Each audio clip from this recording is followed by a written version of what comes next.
अस्सलाम वालेकुम लिसनर्स। शुरू करते हैं आज की स्टोरीज़ अल्लाह का बाबरकत नाम लेकर, जो इंतहाई आली रुतबा और बहुत जलीलुल कदर है। लिसनर्स, इतने दिन मैं आपके साथ स्टोरी नहीं शेयर कर सकी क्योंकि तबीयत कुछ नासाजगार थी और इस वजह से मैं स्टोरी शेयर नहीं कर सकी। अब अल्हम्दुलिल्लाह मैं बिल्कुल ठीक हूँ और रेगुलर आपके साथ स्टोरी शेयर करूँगी। आज की खौफनाक कहानी कार्तिका ने इंडिया से शेयर की है। कार्तिका कहती हैं कि मैं बेसिकली बहरीन में जॉब करती हूँ और इंडिया में मेरे भाई और मेरी अम्मी, यानी उनकी लैंग्वेज में वो अपनी अम्मी को मम्मी कहते हैं, मम्मी और मेरे पिता रहते हैं। ये कहानी मैं आपको कार्तिका की ज़ुबानी सुना रही हूँ। मुझे बहरीन में एक बहुत अच्छी जॉब मिल गई थी। मेरा भाई चूँकि बहुत छोटा था, जिसकी वजह से वो पढ़ता था और घर में कफ़ालत करने वाला मेरे सिवा कोई नहीं था। पिताजी बहुत बुज़ुर्ग थे। मुझे जब बहरीन की जॉब की ऑफ़र हुई तो मैंने सारा पता करवाया, मेरे कज़नों ने सारा पता करवाया और मुझे कहा कि तुम इस जॉब के लिए ओके कर दो, और मैं बहरीन में चली गई। मैं पहले दिन उधर गई। कंपनी ने मुझे एक फ़्लैट दिया था। उस फ्लैट में मेरे साथ एक और लड़की भी रहती थी, जिसके साथ मेरी बहुत अच्छी दोस्ती हो गई थी। वो लड़की भी मेरे ही ऑफ़िस में जॉब करती थी।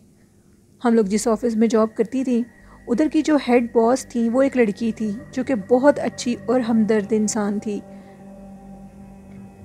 उस लड़की की, यानी हमारी उस बॉस की और मेरी और 2-3 और लड़कियां जो कि मुस्लिम कम्युनिटी से ताल्लुक़ रखती हैं, हम लोगों की बहुत अच्छी दोस्ती हो गई।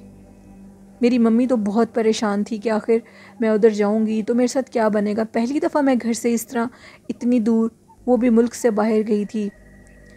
लेकिन अच्छी दोस्तें मिलने की वजह से मैं बहुत ज़्यादा खुश हो गई और मेरा बहुत दिल लग गया। यूँ मानो कि मैं बिल्कुल इंडिया को भूल गई। 2 साल तो मैं अपने घर ही नहीं गई। मेरी ज़िंदगी में एक अजीबोगरीब वाक़या पेश आया। मेरी एक दोस्त जो कि हमारी हेड और बॉस थी, वो हमें अपने विला में लेकर गई। उन्होंने कहा कि आज मैं तुम लोगों को अपना विला दिखाऊंगी। विला मतलब बहुत बड़ा घर, और वो उनके आबाओ अजदाद का घर था। मैंने कहा कि मैं तो शायद नहीं जा सकूंगी क्योंकि मुझे इन दिनों में इंडिया वापस जाना है। लेकिन मेरी वो जो बॉस थी, उन्होंने कहा कि नहीं, तुम मेरे साथ विला जाओगी और उसके बाद तुम इंडिया वापस जाना। मुझे कुछ दिन की वेकेशंस मिली थी कंपनी की तरफ से। हम लोग उधर चले गए। शाम के टाइम हम उधर पहुँचे।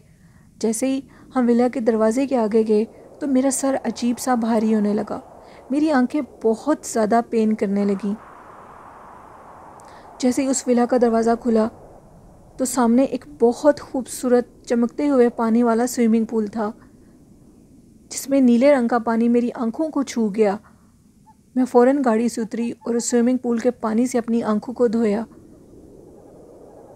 अभी मैं अपनी आंखों को धो ही रही थी, मुझे महसूस हुआ कि बहुत खूबसूरत खुशबू जो कि मेरे इर्द गिर्द है, उसको मैं महसूस कर रही थी।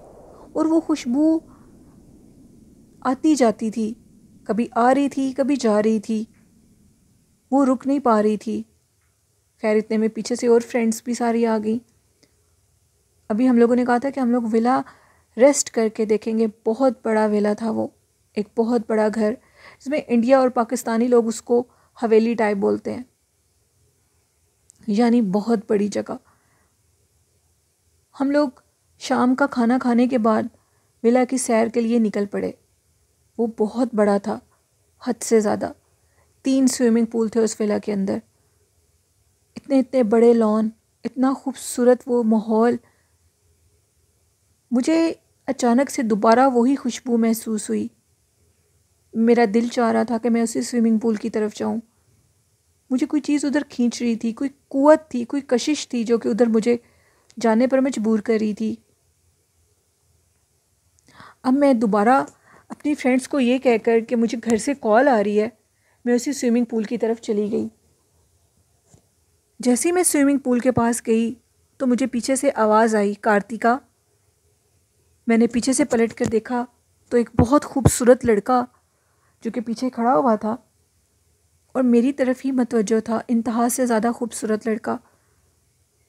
रात हो चुकी थी। चांद की चांदनी जैसे ही उस लड़के के ऊपर पड़ी तो वो लड़का और ज़्यादा हसीन लग रहा था। चमक रहा था, बिल्कुल चांद की तरह। मैंने कहा, तुम कौन हो? उसने कहा कि मैं तुम्हारी बॉस का कज़न हूँ, आओ हम इधर बैठ के बातें करते हैं। हम दोनों उधर बैठकर बातें करने लगे। जैसे ही हम बातें करने लगे तो कुछ देर के बाद तो मेरी फ्रेंड ने जैसे ही मुझे आवाज़ लगाई, मैं एकदम से डर गई और पीछे पलट कर देखा। जैसे ही पीछे पलट कर देखा तो मेरी फ्रेंड खड़ी हुई थी, जो कि एक मुसलमान लड़की थी। मुझे कहने लगी, कार्तिका जल्दी अंदर आओ, तुम्हें बॉस बुला रही है। वो मुझे बड़े अजीबो गरीब नज़रों से देख रही थी।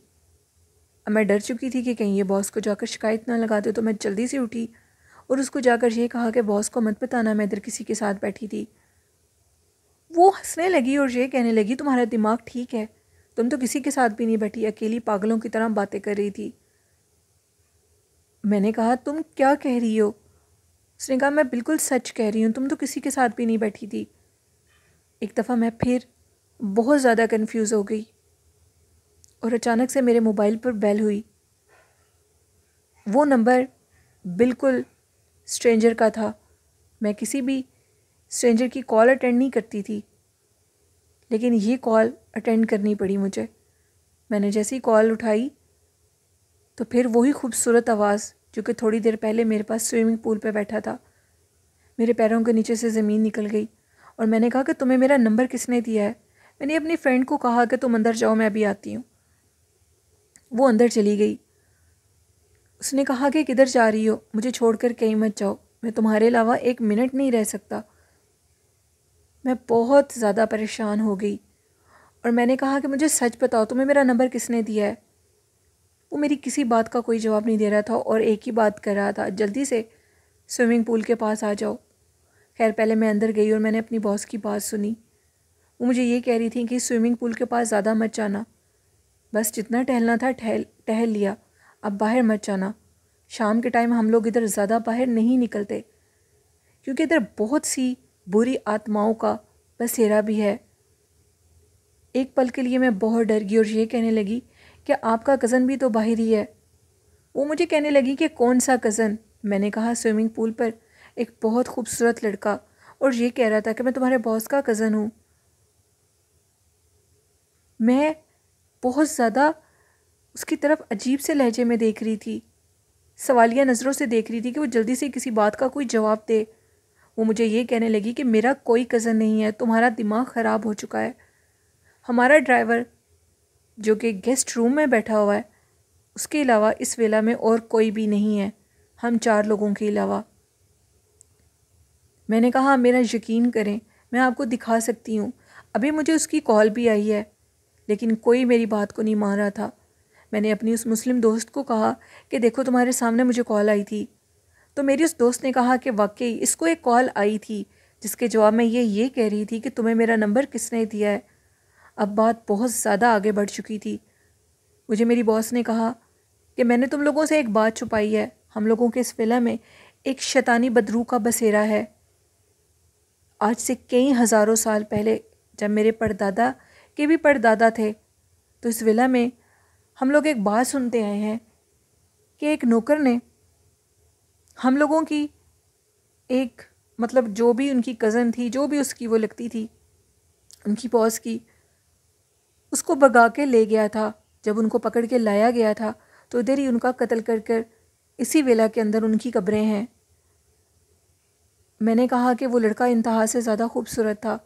चांदनी रात में वो किसी चांद की तरह चमक रहा था। मेरी बॉस आगे से हंसने लगी और कहने लगी कि अब बाहर बिल्कुल मत जाना, ये जगह तुम्हारे लिए बिल्कुल मुनासिब नहीं है। हम लोग सुबह होते इधर से निकल पड़ेंगे। मुझे क्योंकि वापस इंडिया भी जाना था, हम लोग next day early morning breakfast करने के बाद उधर से निकल पड़े। रात की मेरी फ़्लाइट थी इंडिया की और मैं अपने मुल्क इंडिया में पहुंच चुकी थी। सारे रास्ते वो बातें, वो फ़ोन कॉल जिस पर मैं बार बार कॉल कर रही थी, वो बिल्कुल बंद जा रहा था। मुझे कुछ समझ नहीं आ रही थी। अब मैं अपने घर पहुंच चुकी थी। मेरा बिल्कुल दिल नहीं लग रहा था। हत्ता कि अपनी मम्मी से मैं बहुत प्यार करती हूँ। मेरे भाई, मेरी मम्मी, मेरे पिताजी मेरे इंतज़ार में थे। मैं उन सब से मिली, खाना खाया और मैंने उनसे बातें करने के बजाय ये कहा कि मैं बहुत ज़्यादा थक चुकी हूँ और रेस्ट करना चाहती हूँ। उन्होंने कहा ठीक है, तुम थकी हुई हो और रेस्ट कर लो।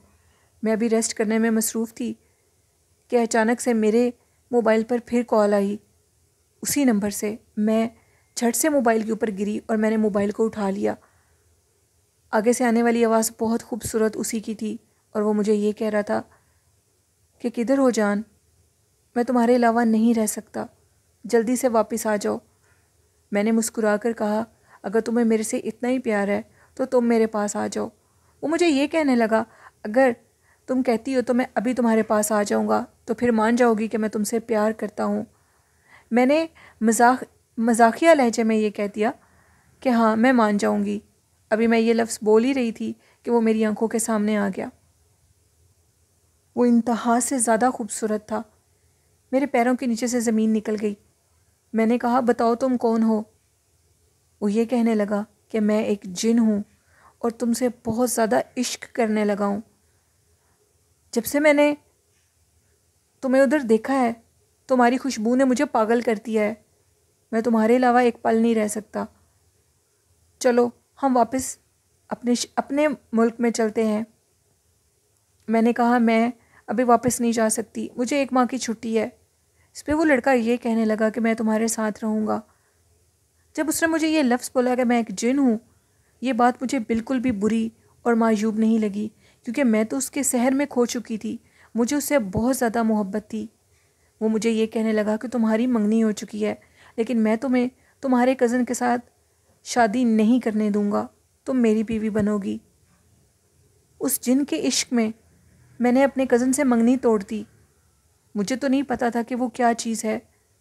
उस जिन ने मेरे साथ जो सबसे पहली शर्त रखी वो ये थी कि तुम्हें मुसलमान होना पड़ेगा, क्योंकि वो एक मुसलमान जिन था। मैंने उसकी इस शर्त पर आमीन कहा और मैं मुस्लिम हो गई। मेरा नाम बदल चुका, उसने मेरा नाम सलमा रख दिया। मैं उससे बहुत मोहब्बत करती थी। 1 माह गुजर गया, वो रोज़ मेरे कमरे में रात को आता था। हम लोगों ने शादी कर ली। 1 माह के बाद मैं बहरीन वापस चली गई। एक दिन मैं अपनी गाड़ी में बैठी हुई थी। मैं अपने ऑफिस से बाहर निकली कि अचानक क्या देखती हूँ कि एक खौफनाक दरिंदा जो कि आसमान को छू रहा है बिल्कुल मेरी गाड़ी के पास आ गया है और उसने मेरी गाड़ी को उठाकर ऐसे फेंका ज़मीन पर जैसे किसी खिलौने को फेंका जाता है। मुझे उसके बाद कुछ होश नहीं थी। एक खौफनाक भयानक एक्सीडेंट हुआ। उस एक्सीडेंट में कार्तिका कहती हैं, जो कि सलमा कार्तिका के नाम से हैं, ये कहती हैं कि उनका जो दोनों टांगें थीं वो ख़त्म हो चुकी थीं, वो अपाहज हो चुकी थीं। खैर उनको बहरीन से वापस इंडिया लाया गया बहुत बुरे हालात में। मेरी जो मम्मी है वो मुझे हर जगह लेकर गईं। किसी को इस चीज़ का नहीं पता था कि मैंने इस्लाम कबूल कर लिया है। एक जिन की मोहब्बत में कई महीने गुजर गए, वो जिन मेरे सामने नहीं आया। मेरी मम्मी मुझे एक मंदिर में लेकर गईं। उधर एक पंडित बैठता था और उस पंडित ने मुझे देखा और देखते साथ कह दिया कि तेरी बेटी पर एक शैतानी जिन आशिक हो चुका है, जो कि इसको ये कहता है कि इससे मोहब्बत करता है, लेकिन वो एक शैतानी बदरूह है जो कि इसकी जान ले लेगा और उसी ने इसको अपाहज किया है। वो एक भटकती हुई आत्मा है। उस भटकती हुई आत्मा ने सबसे पहले इसको नुकसान दिया। मैं बहुत ज़्यादा परेशान थी और मेरे पैरों के नीचे से ज़मीन निकल गई ये सोचकर कि पंडित जी को इन सब बातों का कैसे पता लगा है। पंडित जी ने अपनी आंखें बंद की और गहरी पढ़ाई के अंदर चले गए। उन्होंने 1 घंटे के बाद अपनी आंखें खोली। 1 घंटे तक मैं और मेरी अम्मी एक हैरानगी का बुत बनकर उनके सामने बैठे हुए थे। जैसे ही उसने अपनी आंखें खोली तो उसने कहा कि ये जो जिन है इसको कई हज़ारों साल पहले मार दिया गया था, ये तब से भटक रहा है और उसके बाद ये इस लड़की पर आशिक हो गया है और अब वो हर लड़की से अपना बदला लेता है। आखिर मेरा सवाल ये था कि उसने मेरे साथ ऐसे क्यों किया। मैंने उसको कोई नुकसान नहीं दिया था। पंडित जी कहने लगे कि तुमने तो उसको कोई नुकसान नहीं दिया था, लेकिन वो सबको नुकसान देता है। कार्तिका कहती हैं कि आज तक उनकी टांगें अपाहज हैं। वो बहरीन से इंडिया दोबारा वापस आ गई। उनकी ज़िंदगी बुरे तरीके से ख़राब हो गई। कहती हैं कि मैं एक अपने इलाके के स्कूल में बच्चों को पढ़ाने के लिए जाती हूँ। व्हील चेयर यूज़ करती हैं वो। कहती हैं कि कभी भी ऐसी वीरान जगहों पर बंद बेयाबान घरों में मत जाएं, चाहे वो जितने भी आपके आबाओ अजदाद का घर हो। अगर वो कई हज़ार सालों से बंद हैं, कई सालों से भी बंद हैं, तो उन घरों में मत जाएं। उन घरों में बहुत सी बदरूहें आत्माएं अपना बसेरा रखती हैं। जिस तरह उस आत्मा ने मेरी ज़िंदगी ख़राब की, किसी की भी ज़िंदगी ख़राब हो सकती है। ये एक स्टोरी थी कार्तिका की, जो उन्होंने कार्तिका सलमा की, जो उन्होंने इंडिया से शेयर की। कार्तिका ये कहती हैं कि किसी को आज तक नहीं पता कि मैं इस्लाम कबूल कर चुकी हूँ, और वाकई मैं इस्लाम कबूल कर चुकी हूँ दिल से। तो बहुत शुक्रिया आपका अपनी स्टोरी शेयर करने के लिए। लिसनर्स, ये थी आज की खौफनाक कहानी। आप लोगों को कैसी लगी अपना फ़ीडबैक ज़रूर दीजिएगा। और आज का अच्छा मैसेज है कि हमेशा सच बोलें और अपने वालिदैन की बहुत खिदमत करें, उनकी हर बात मानें। नमाज, दुरूद शरीफ और नमाज को अपना वजीफ़ा बना लें और इंशाल्लाह कामयाबी आपके कदम चूमेगी। आई होप इस पर आप अमल करेंगे और मेरे चैनल को ज़्यादा से ज़्यादा सब्सक्राइब, लाइक और शेयर करें। आपकी सपोर्ट मुझे बहुत अच्छी लगती है। इसी के साथ अपनी होस्ट नीलम यासीन को इजाज़त दीजिए। दुआओं में याद रखिएगा। अल्लाह हाफ़िज़।